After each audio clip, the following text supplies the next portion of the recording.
Eu sei onde o Espírito de Deus está. Onde o Espírito de Deus está, somos livres. Vivemos em tua liberdade. Em tua liberdade vemos sua glória. Eu sei onde o Espírito de Deus está. Onde o Espírito de Deus está, somos livres. Somos teus e teu é o reino. Somos teus e teu é o reino. Tu és o fogo na escuridão. Tu és a chama ardendo em mim. Tua presença é tudo para mim. Mais que canções pra entoar, mais que palavras ou dádivas, tua presença é tudo para mim. Tu és tudo que eu quero, tudo que eu preciso. Tu és tudo que eu quero, tudo que eu preciso. Eu sei onde o Espírito de Deus está. O Espírito de Deus está, somos livres. Vivemos em tua liberdade. Em tua liberdade vemos sua glória. Eu sei onde o Espírito de Deus Onde o está. Espírito de Deus está, somos livres. Somos teus e teu é o reino. Somos teus e teu é o reino. Teu é o reino. Teu é o reino.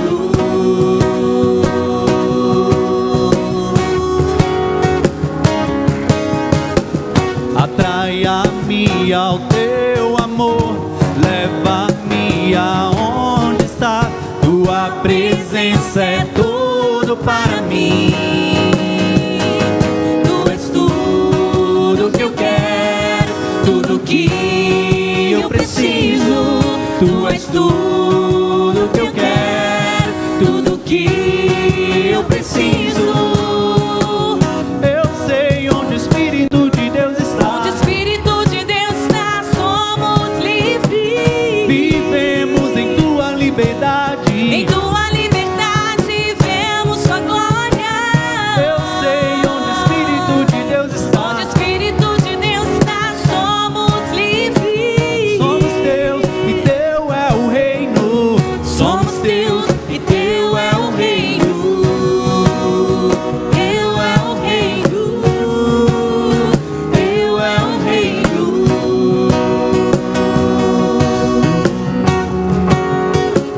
Teu é o reino, Jesus.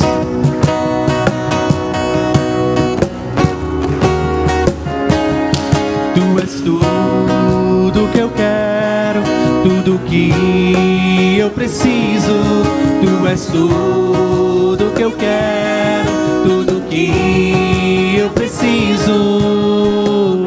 Eu sei onde o Espírito de Deus Onde o está. Espírito de Deus está, somos livres. Vivemos em tua liberdade. Em tua liberdade vemos sua glória.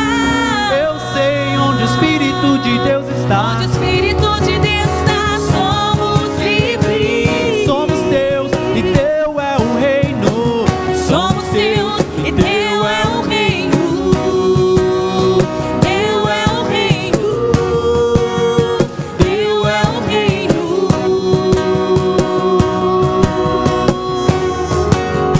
Teu é o reino. Teu é o reino. Teu é o reino. Aleluia, Senhor. Teu é o reino, teu é o governo. Ó Senhor, este lugar pertence ao Senhor nas nossas vidas. Aleluia. O teu coração pertence ao Senhor, querido. O reino, o trono do teu coração pertence ao Senhor. Amém. Amém. Aleluia. Queridos, nós estamos vivendo, quando eu digo nós, eu e a minha esposa principalmente, um tempo muito intenso de busca e do nosso coração um anseio muito grande por aquilo que nós cremos que Deus tem para realizar nas nossas vidas. Nós estamos unidos nisso, nós estamos realmente colocando isso como prioridade nas nossas vidas, acima de qualquer coisa. Nós entendemos que esse tempo é um tempo de buscar a Deus, talvez como nunca antes.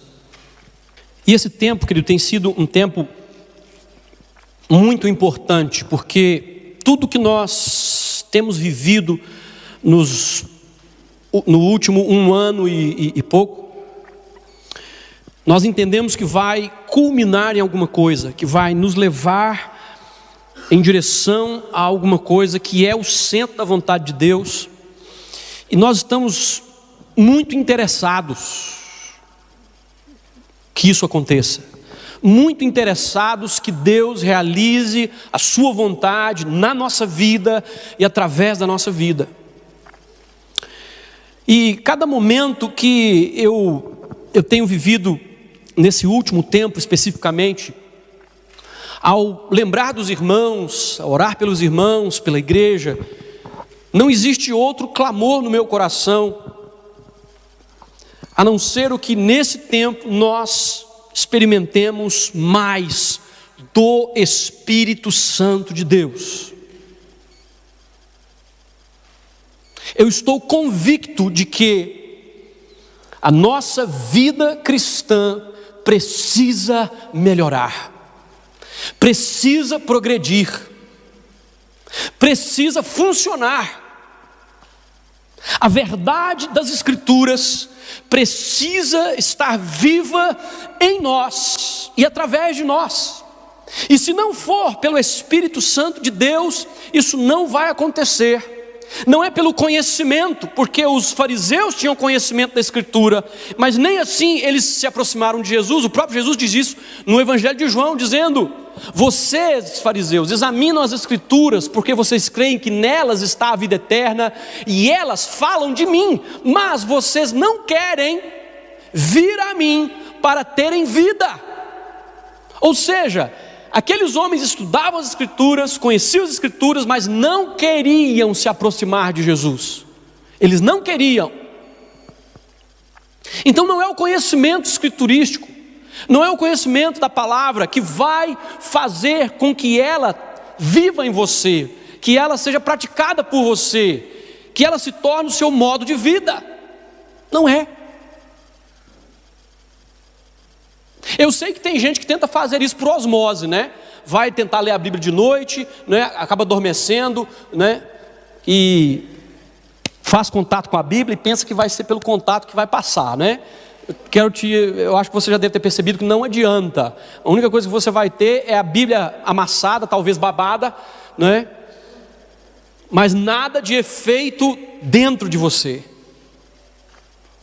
E eu creio que nestes dias Deus está nos chamando a uma entrega maior, a uma entrega maior, a uma busca maior, a um compromisso maior.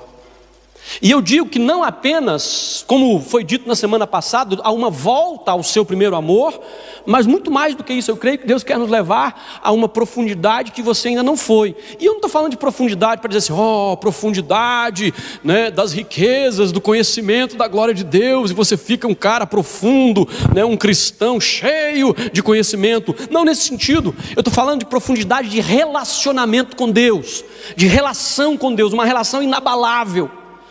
Porque uma relação inabalável, querida, ela não é sacudida pelas circunstâncias, ela não é sacudida pelas tristezas da vida, ela não é sacudida pelo aquilo que acontece à nossa volta, ela não é sacudida pela decepção que temos às vezes com pessoas em quem nós confiávamos, ela não é sacudida por nenhuma razão. Nenhuma razão. Por quê? Porque aquele que crê em Deus e vive em intimidade com Deus é inabalável, porque o nosso Deus é inabalável.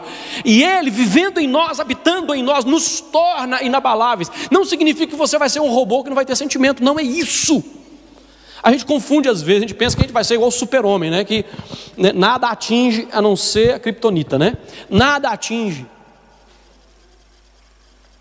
Não é assim. O cristão inabalável é aquele que, apesar de sentir tristeza, ele não se move da sua posição, ele não sai da sua posição de fé, ele não se demove do lugar onde ele está, ele continua firme, prosseguindo, enfrentando, caminhando, sem desviar a sua atenção e o seu foco e a sua direção, porque ele sabe em quem ele crê, como diz a Escritura: eu sei em quem tenho crido.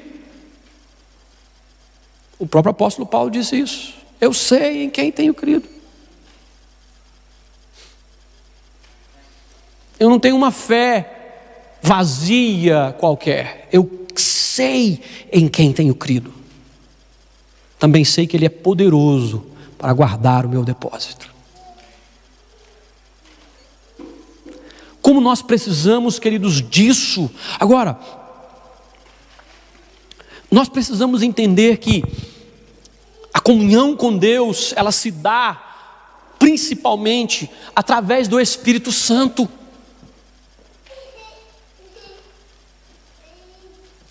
E nós às vezes não entendemos isso. Veja bem, Jesus, pouco antes de ser assunto aos céus, ele disse assim: olha, eu estou indo, eu vou de volta para a glória que eu tinha antes, não é? Eu vou de volta para o Pai, eu vou ficar com o Pai. Mas não se preocupem, eu vos enviarei um outro Consolador, que estará convosco e em vós. E ele disse que esse Consolador nos guiaria em toda a verdade. Mas não apenas isso, eu quero frisar essa parte que diz que Ele estaria conosco e em nós.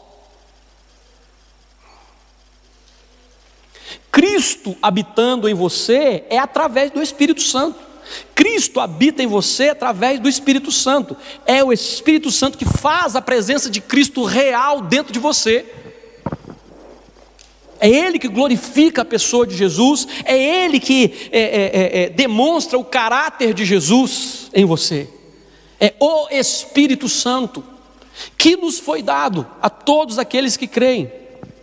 Agora, amados, eu estou falando de mim mesmo.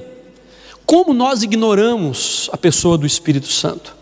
Como nós ignoramos a obra do Espírito Santo? Como nós ignoramos a necessidade que nós temos dessa presença real, diária, nas nossas vidas?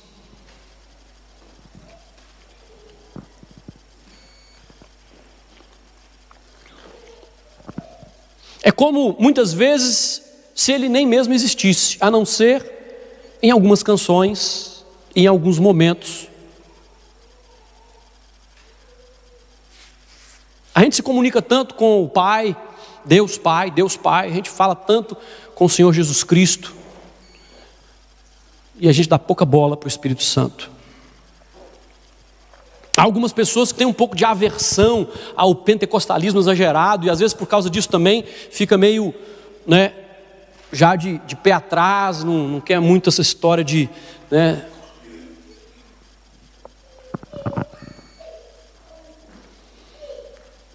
Mas o fato, queridos, é que, infelizmente, de uma forma geral, a igreja tem perdido. A igreja tem perdido ao longo dos séculos a comunhão com o Espírito Santo. A comunhão com o Espírito Santo, a comunhão com o Espírito Santo.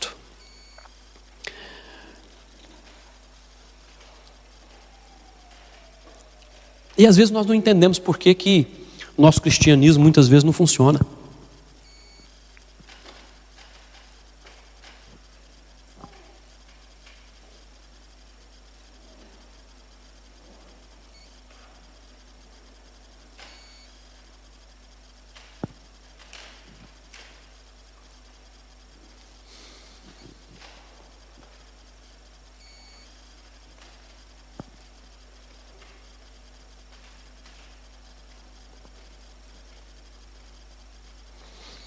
Em João 7, versos 37 a 39, Jesus, no meio da festa,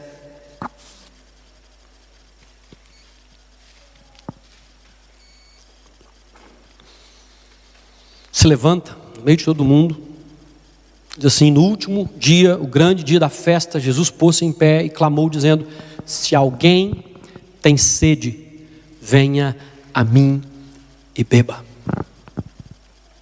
Quem crê em mim, como diz a Escritura, rios de água viva correrão do seu ventre ou do seu interior.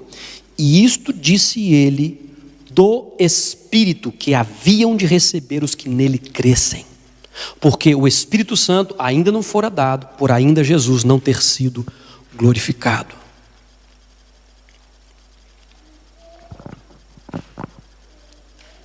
Há duas considerações que eu gostaria de fazer com você aqui.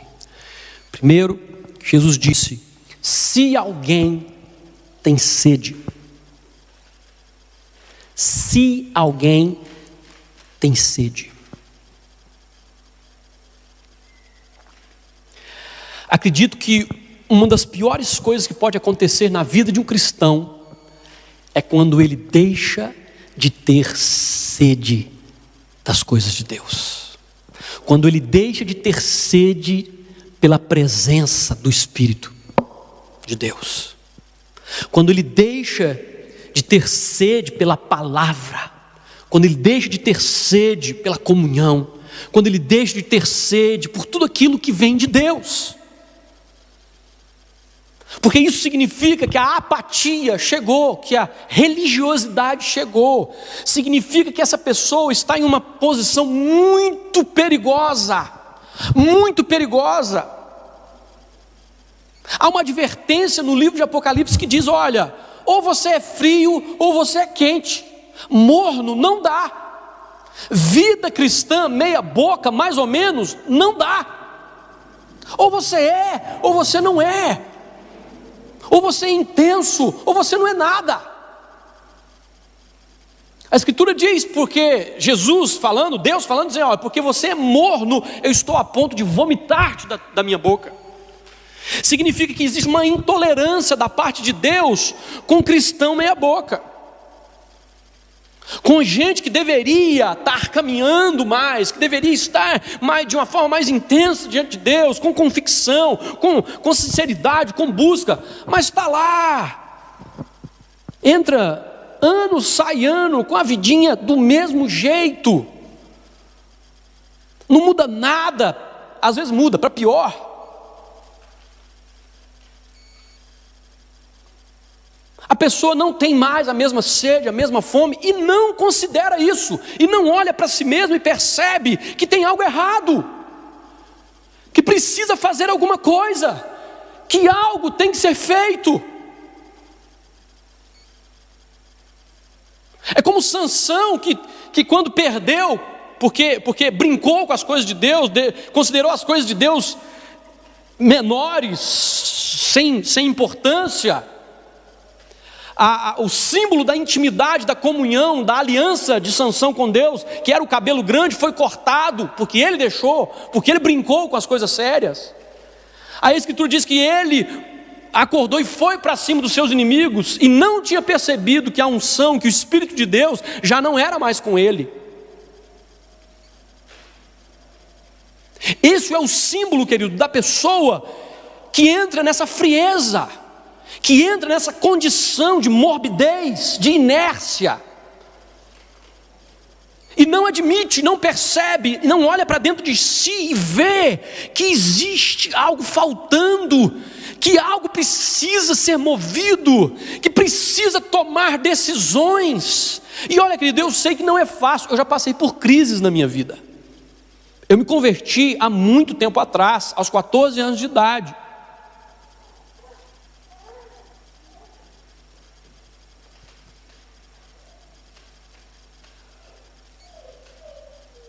Hoje eu tenho 44, você faz as contas. Eu já passei por crises de fé, difíceis, por um estado como esse, que eu estou descrevendo, e eu sei como é. Eu não estou falando de uma coisa que nunca experimentei, eu sei, e eu sei quão terrível é a ignorância e a apatia espiritual, queridos.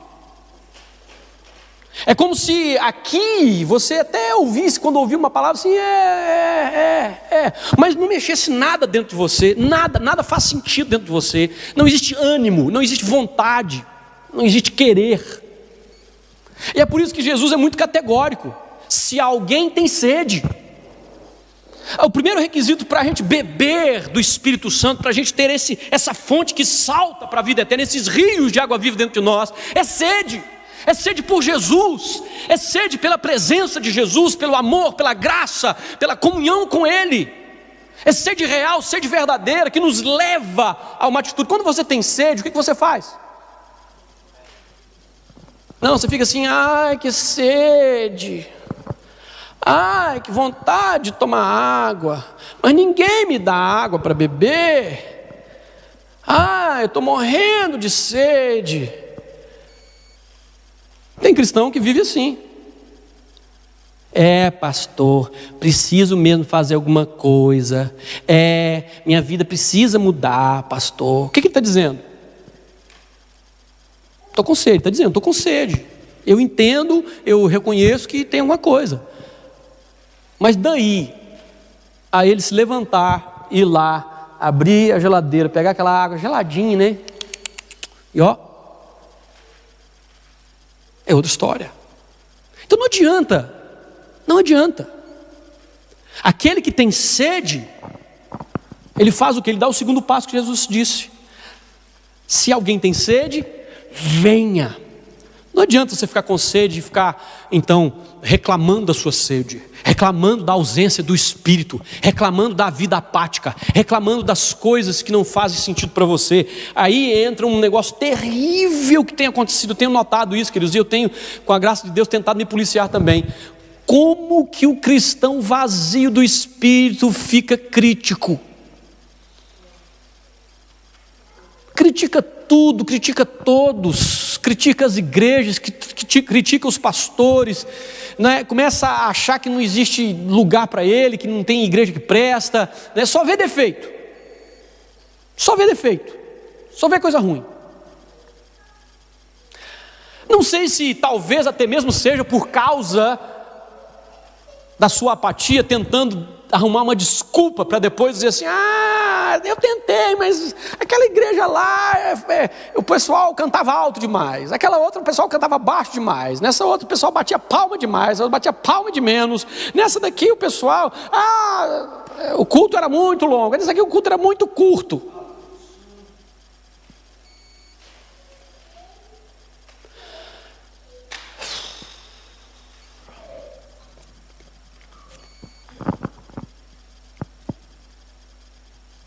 Não sei quanto a você, mas eu, quando estou com fome, eu fico tão enjoado.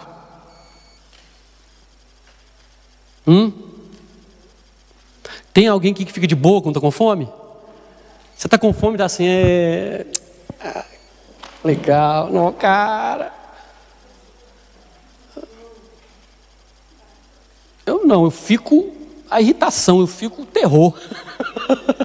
Não é? Tem dia que eu chego em casa, já vou direto para a cozinha, né? Já vou logo dar um tapa nas lombrigas, né? Porque elas estão provocando alguma coisa, porque senão, meu filho, é perigoso eu olhar torto, né? E a coisa não ficar boa. O que eu quero dizer com isso? Que a gente, quando está com sede, a gente fica enjoado, a gente, quando não está no espírito, a gente fica mal-humorado, a gente não presta. Simplesmente isso. A gente contamina as pessoas com a nossa fala, porque a gente reclama,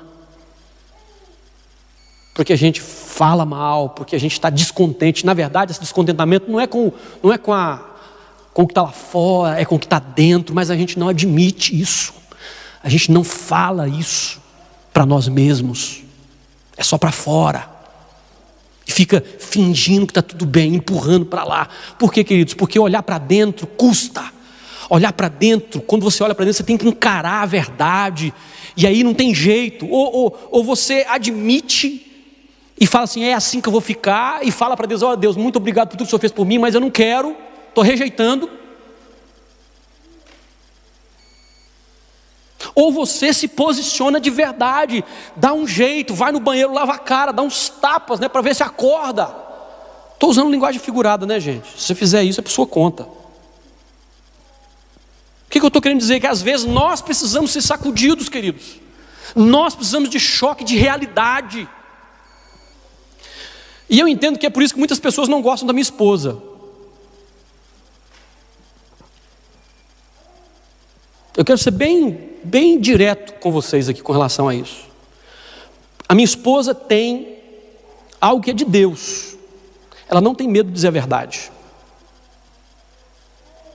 Só que as pessoas não gostam de ouvir a verdade muitas vezes.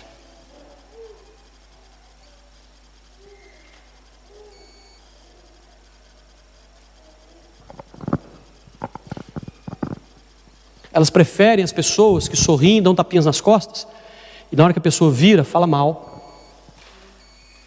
Mas o que ela tem para falar, ela vai te falar na cara. Ela vai te falar olhando nos olhos. E não com arrogância, mas porque ama você e quer ver você mudando.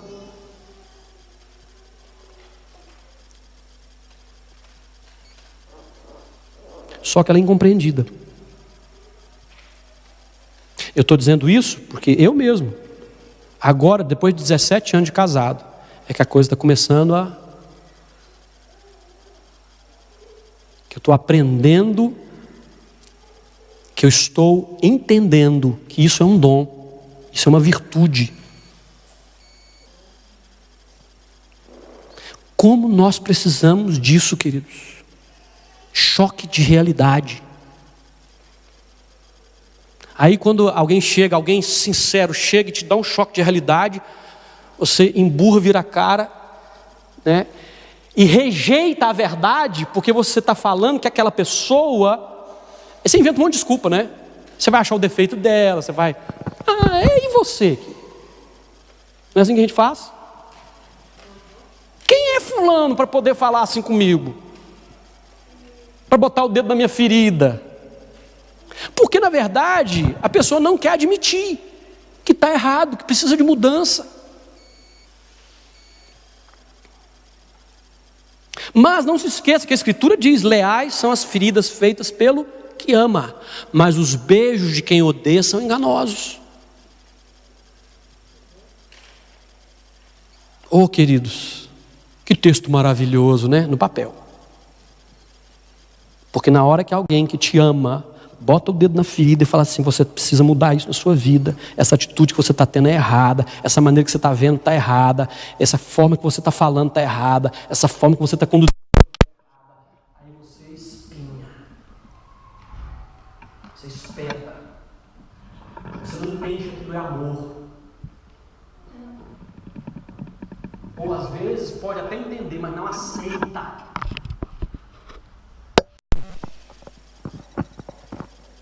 Deixa eu te dizer, querido, que não existe forma de mudança se nós não enxergarmos a realidade como ela é, não tivermos disposição para olhar para nós mesmos e admitir o que em nós está errado.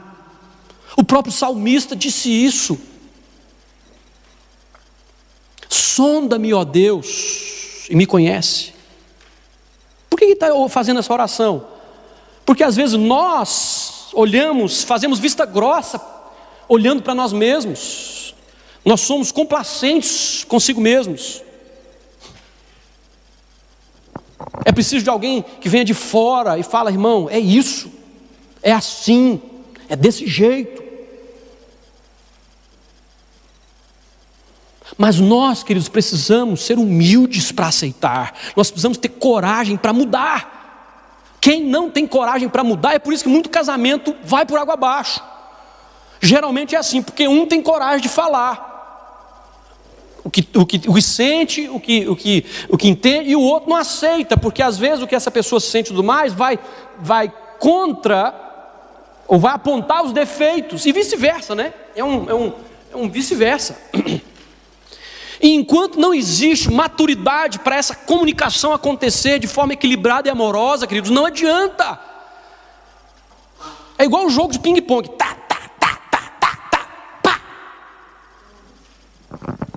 Você quer que a bolinha atravesse, você quer que o outro vai no ar assim e não pega.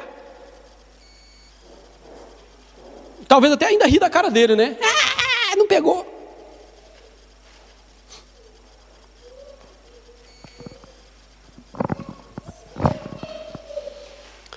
Quando na verdade nós precisamos de uma comunicação eficaz, que é o software, como é que é o nome daquele negócio lá? O frescobol, na praia, né?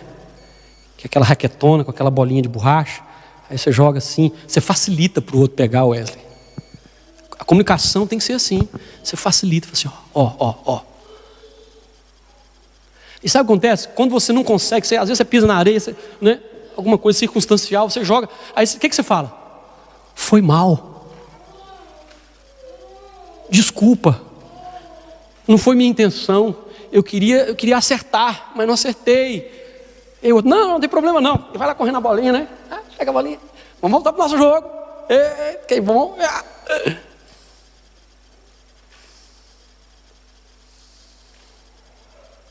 São essas coisas, queridos, que de fato medem a sede que nós temos de Deus, a sede que nós temos por transformação.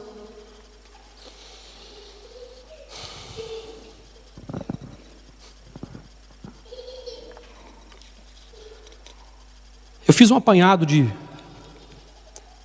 versos sobre o Espírito Santo,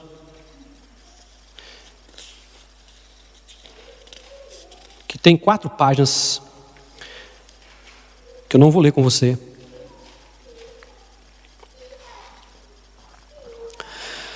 No livro de Atos,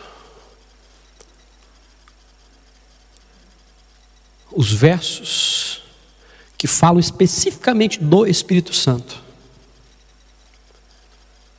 preencheram 4 páginas, falando da vida da igreja naquele tempo. Qual era a ênfase no Espírito Santo? E olha que eu não peguei nem as referências cruzadas ou as insinuações sobre o Espírito Santo. Eu peguei textos onde a palavra Espírito Santo estava.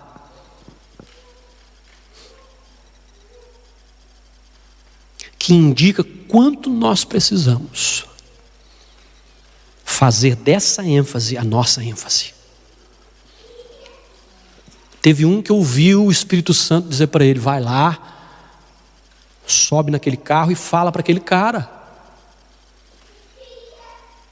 Outro ouviu o Espírito Santo dizer assim: vai, porque lá fora tem 3 homens te esperando, você vai com eles, você vai falar o que eu colocar na sua boca para você falar lá. Quando ele foi, chegou no outro lugar, enquanto ele falava com as pessoas, o Espírito Santo veio e encheu aquele lugar, aquelas pessoas, com a sua presença.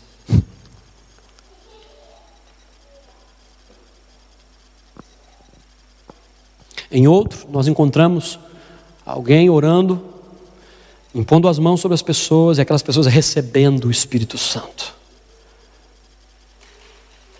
confirmando-se através de dons espirituais. E as expressões cheio do Espírito Santo, essa pessoa foi e fez isso. Cheio do Espírito Santo, essa pessoa foi e fez aquilo.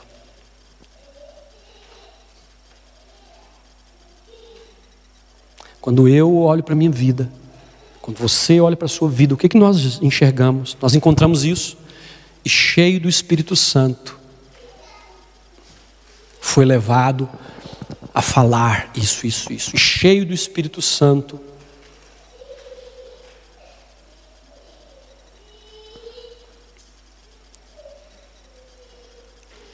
pois eu quero olhar para a minha vida e encontrar essa verdade, cheio do Espírito Santo, cheio do Espírito Santo, cheio do Espírito Santo, cheio do Espírito Santo.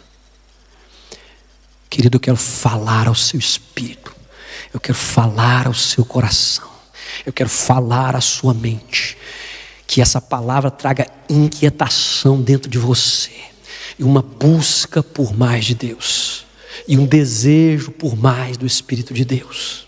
Eu quero falar para aquilo que está dentro de você.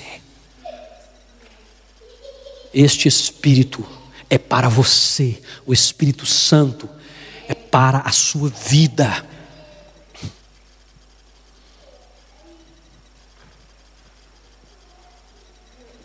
Eu quero pedir que você fique de pé.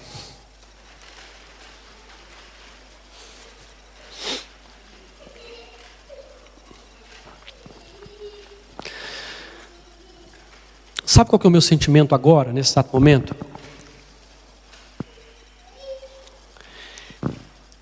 Eu sinto Deus falando conosco.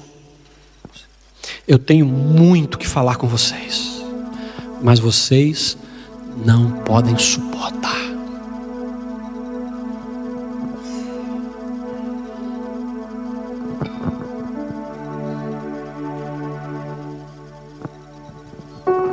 Isso dói meu coração.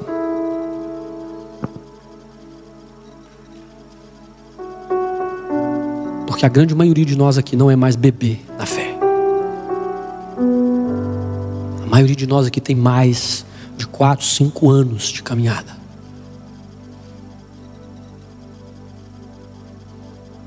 Era para Deus estar tomando esse lugar e virando o avesso. Tomando a nossa vida e virando o avesso. Na vontade dele, do jeito que ele quisesse. Mas Deus ainda encontra corações presos a feridas, presos à religiosidade, presos à ausência de Deus.